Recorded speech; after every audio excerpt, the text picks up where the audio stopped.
movement of U.S. assets in the Middle East right now. Quote, from Haaretz, record-breaking U.S. deployment in the Middle East amid Trump's nuclear ultimatum for Iran. More U.S. assets in the region than at any time since October 7th. Don't forget, you know, despite Signalgate, it wasn't just a one-off what happened with the Houthis. We continue to bomb the Houthis on an almost daily basis, basically continuing the Biden operation that was a complete failure. Here, Trump, for example, we can put this on the screen.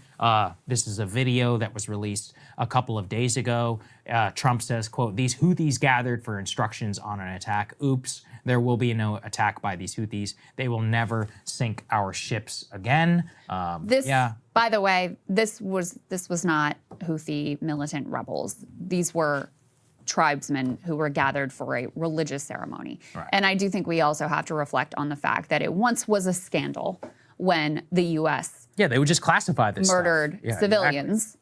I mean, this was, you know, one of the major revelations of WikiLeaks that created, international and certainly domestic scandal. And now the president just posted himself and brags about it. Like, that's how far. No legal authority, no justification, like no release of like who exactly these people were, what it all meant. It's just baked in. You're basically killing people to feel good and for purposes that's not actually working. There's been no reduction in the amount of attacks from the Houthis. There is no military solution to this, save for a genuine invasion of Yemen. Well, and I didn't sign up for that. And they're considering it. Yeah. They are considering it. So we can put this up on the screen from CNN.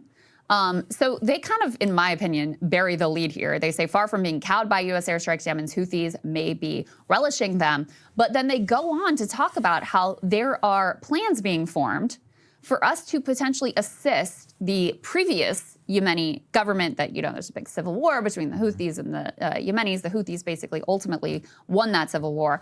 But apparently we're going to use our troops to support the Yemenis, maybe, for another ground invasion in order to deal with the Houthis, since the, you know, just relentless bombing has only continued to embolden them. Not that they haven't taken on damage and that they haven't, you know, that significant Houthi members have not been killed and their capabilities diminished, but they are still able to operate, and, you know, it sort of only does strengthen their domestic position, really. So these are the plans that are being hatched right now to potentially get us involved in a ground invasion in Yemen. That worked really well for the Saudis and their bombing campaign. And finally, I don't know. I still don't yet know what to make of this. Let's put this on the screen. This is from Tucker Carlson. Whatever you think of tariffs, it is clear now it is the worst possible time for the United States to participate in a military strike on Iran. We can't afford it. Thousands of Americans would die. We'd lose a war that follows. Nothing could be more destructive to our country, and yet we are closer than ever thanks to unrelenting pressure from neocons. This is suicidal. Anyone advocating for conflict with Iran is not an ally of the United States, but an enemy. I don't know what the impetus for this is. I can only assume that it's clear that he knows something that I don't know, or is hearing something clearly and takes it seriously enough to be able to put this out there. Because if you put together the Bibi visit, the military assets there, the Houthi military campaign, the fact that Mike Waltz, the moron, gets to survive and live another day in the White House, they keep assuring me he's going to be fired in a few months. I'm not going to hold my breath. For that one, I think there's obviously something that's happening. Like, the drum beats are there. I also saw the attack on this was that it was unpatriotic to say that America would lose a war that follows, or to say that it's preposterous that thousands of Americans would die. Does anyone want to alert all of these neocon geniuses to the number of U.S. troops that are currently in the Middle East? Like, what, you think they're just going to sit there quietly, the Iranians, if we do start some sort of military conflict with them? Is there any reason to put any of those people's lives at risk? And also, do you know how much it's cost the current just Trump military campaign?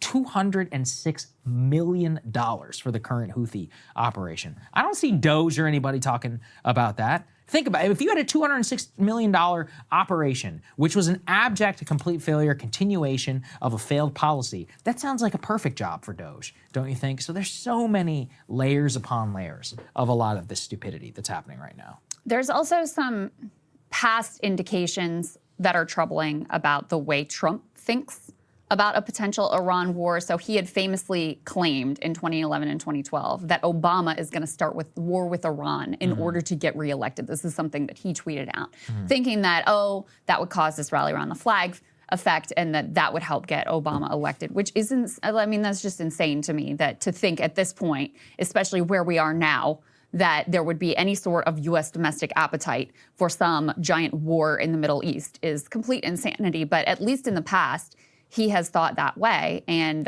so, you know, is he thinking that this would be a way to bolster his flagging domestic political standing?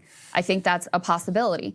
I think when you put together, so Ken Klippenstein has, of course, been doing great reporting about the war plans that have been hatched, including potential nuclear options for a war with Iran. He's also reporting on this mass buildup of military assets in the region. I'll just read a little bit from his latest report. He says, in the largest single deployment of stealth bombers in U.S. history, the Pentagon has sent 6 B-2 Spirit aircraft to Diego Garcia in the Indian Ocean, the long-range bombers, which are uniquely suited to evade Iranian air defenses and can carry America's most potent bunker-busting weapons, flew in from Missouri last week in a little-noticed operation. The B-2s carry not just bombs, but a message for Iran: do you see our sword? As one retired general told Newsmax this week.